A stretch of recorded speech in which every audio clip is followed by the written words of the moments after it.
नमस्ते नेपाल अनलाइन स्कुलमा स्वागत छ। आज हामी रिलेटिभ क्लजेसको पार्ट 2 मा छौं, जसमा हामी रिलेटिभ क्लज विथ र विथआउट हु दैट व्हिच को बारेमा पढ्छौं। विथ कुन बेला आउँछ र कुन बेला आउँदैन, कुन बेला राख्न मिल्छ राख्न मिल्दैन भन्ने कुरा गर्छौं। यसमा त्यति धेरै रुल छैन, 2-4 वटा रुल छ।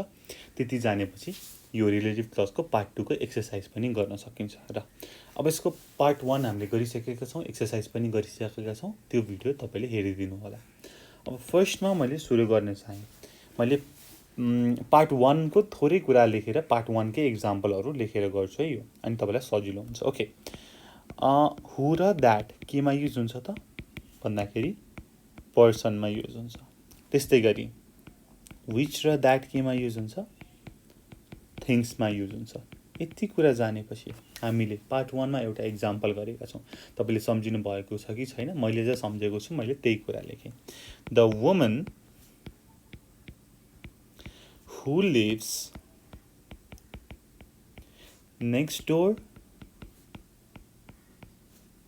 to me is a doctor.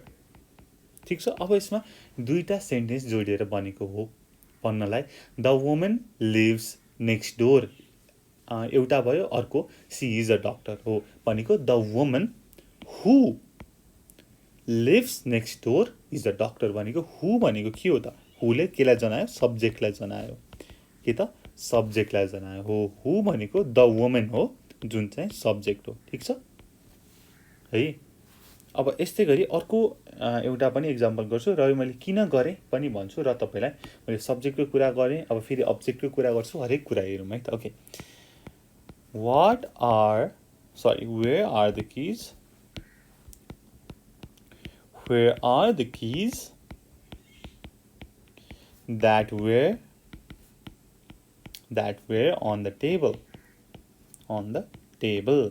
अब मैले माथि के भनेको छु, थिंग्स आयो भने वाट पनि लगाउन सक्यो, विच पनि लगाउन सक्यो। अब तपाईले यसमा where are the keys which were on the table दुवै लगाउन सक्नुहुन्छ हो। अब यहाँनिर के छ त, दैट के सँग आयो त भन्दाखेरि एउटा द कीजलाई जनाउनलाई दैट आयो नि त हो भनेको द कीज यहाँ के हो त? सब्जेक्ट हो नि त।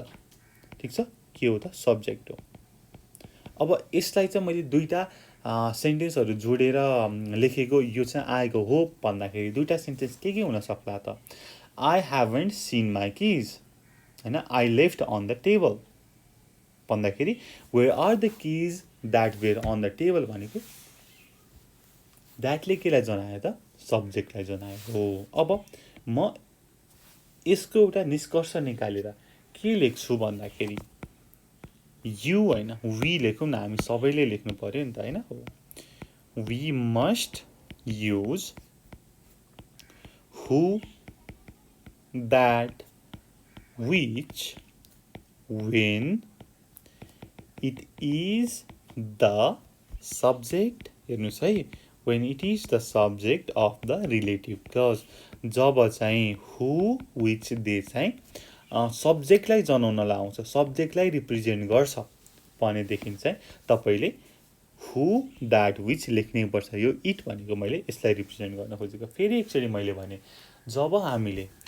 हु, दैट, विच लाई लेख्छौं र त्यो हु, दैट, विचले सब्जेक्टलाई जनाउँछ, सब्जेक्टलाई रिप्रेजेन्ट गर्छ, सब्जेक्टलाई पोइन्ट गर्छ भनेदेखि तपाईले त्यो हु, दैट, विच लेख्नै पर्छ। तपाईले त्यसलाई छोड्न मिल्दैन। We can not leave that out. ठीक छ। अब यसपछि सब्जेक्टको कुरा गरे, अब अब्जेक्टको कुरा गर्छु। समटाइम्स, अब समटाइम्स नै लेखौँ न हैन। ओके, अर्को मधुरो एउटा कलरले लेखौँ न। समटाइम्स हु, किन वु लेखिन्छ? हु, दैट, विच भनेको के हुन्छ त? अब्जेक्ट अफ द वर्ब पनि हुन्छ है। Is the object of the verb, object of the verb. जस्तै example, the woman who I wanted to see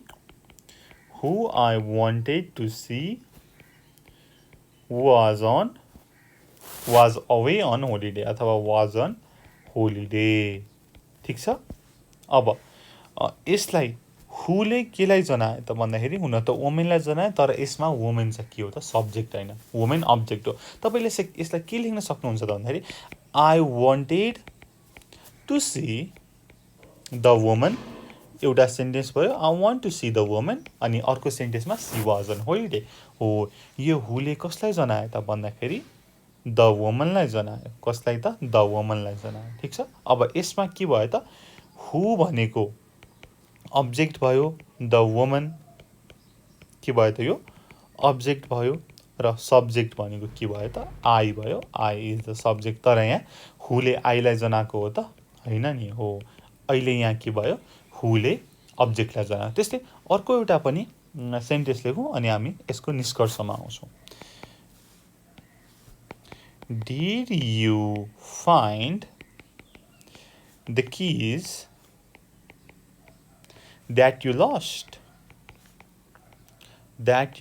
भनेर भयो अब यसमा द्याट केलाई जनाउन आयो त भन्दाखेरि किजलाई जनाउन आयो हो कि भनेको अब यो सेन्टेन्समा के हो त भन्दाखेरि किज भनेको अब्जेक्ट हो कसरी हो भन्दाखेरि अब यु लस्ट द किज भनेर एउटा सेन्टेन्स भयो अनि अर्को सेन्टेन्समा हेभ यु फाउन्ड देम अथवा केही होला होइन हो भनेको मतलब यु लस्ट द किज भनेको यसमा द किज भनेको के हो त भन्दाखेरि अब्जेक्ट हो द किज भनेको अब्जेक्ट हो र यु भनेको सब्जेक्ट हो र यसमा द्याटले केलाई जनायो त द किजलाई जनायो र द किज भनेको के हो त सब्जेक्ट हो ठिक छ हो त्यही भएर कहिलेकाहीँ who that which object of the वर्बमा पनि आउँछ भन्नुको मतलब माथि सब्जेक्टमा आयो भने त हामीले यसलाई छुट्याउन सक्दैनौँ लेख्नै पर्छ भनेर भनेको छ तर अब्जेक्टमा आयो भने when who that which is the object you can leave it out ठिक छ ल एकदमै रमाइलो कुरा छ मैले लेखेँ जब when who that which is the object जब अब्जेक्टमा आउँछ we can leave it out you can we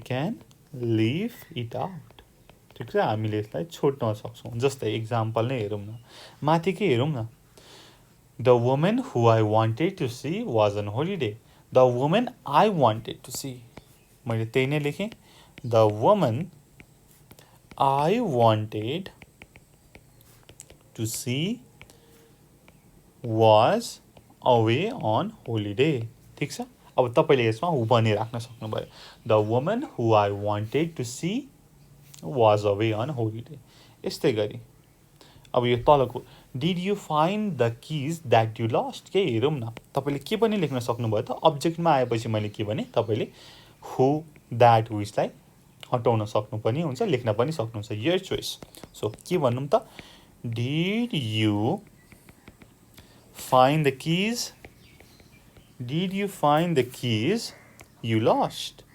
Did you find the keys you lost? भनेर भन्नुभयो तिमीले हराएको की भेट्यौ हैन सिम्पल छ अब यसमा Did you find the keys that you lost भने लेख्न सक्नुभयो अब लास्ट एउटा इक्जाम्पल हेरौँ The dress Lisa bought doesn't fit her well.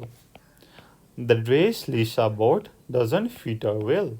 भनेर भयो अब यसमा अब that लगाउँ एकचोटि the dress that Lisa bought doesn't fit her well. अब यसमा हामीले टुक्र्याउँदाखेरि के हुन्छ त Lisa bought the dress हुन्छ एउटा अनि अर्कोमा that doesn't fit her well हुन्छ हो Lisa bought the dressमा the dress भनेको के हो त अब्जेक्टमा हो सो हामीले यहाँनिर हु द्याट विच राख्न पनि सक्यो नराख्न पनि सक्यो हो अब एउटा कुरा नोट गरौँ त हामीले माथि द किज यु लस्ट भनेको छ द किज यु लस्ट छ त्यस्तै गरी तलपट्टि the dress Lisa bought the dress Lisa bought भनेर छ ठिक छ हो यसमा के चाहिँ हुँदैन भनेर भन्दाखेरि द किज यु लस्ट देम भनेर हुँदैन के हुँदैन त the किज you lost them.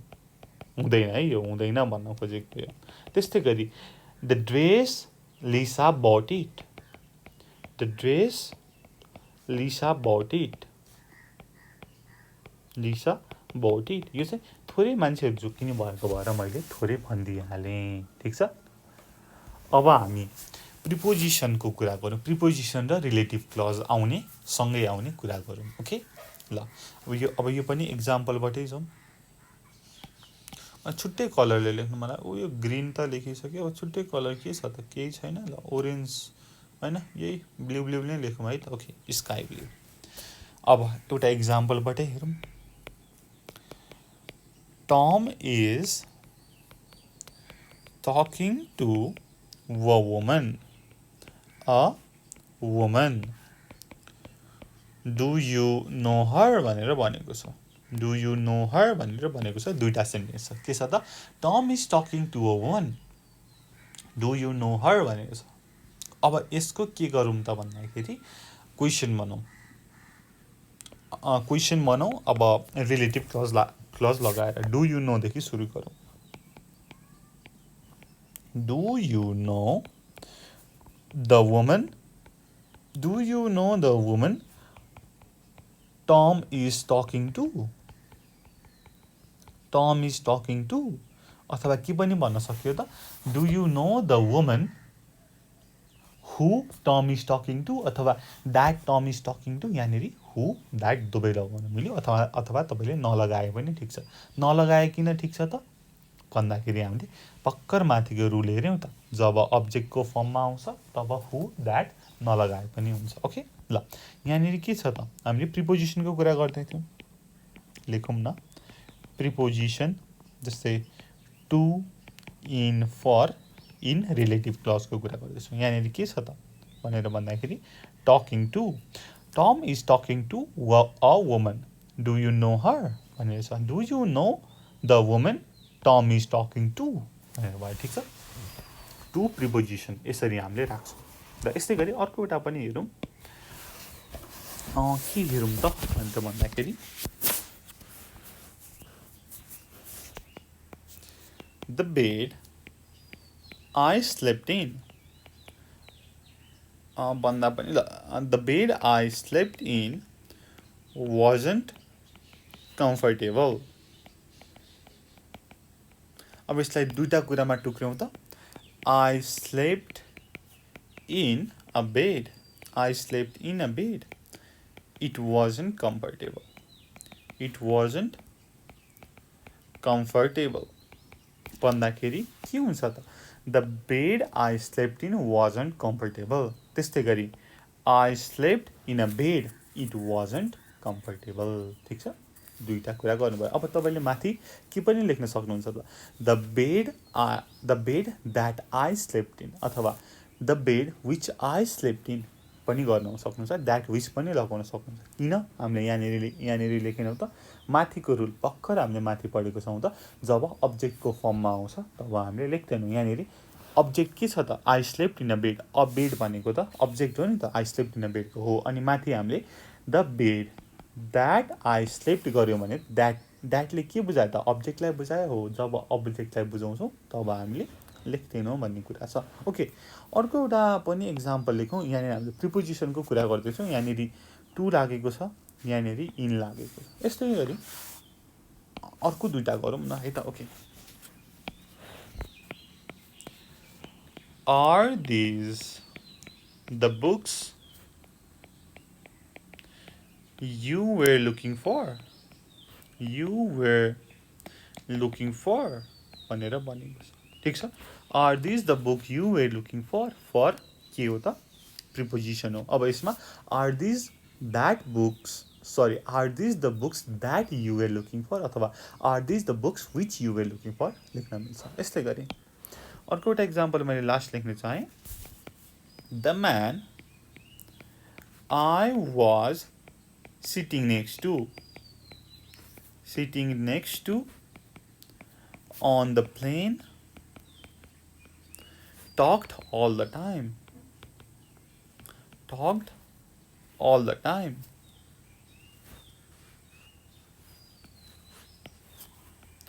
Talked all the time.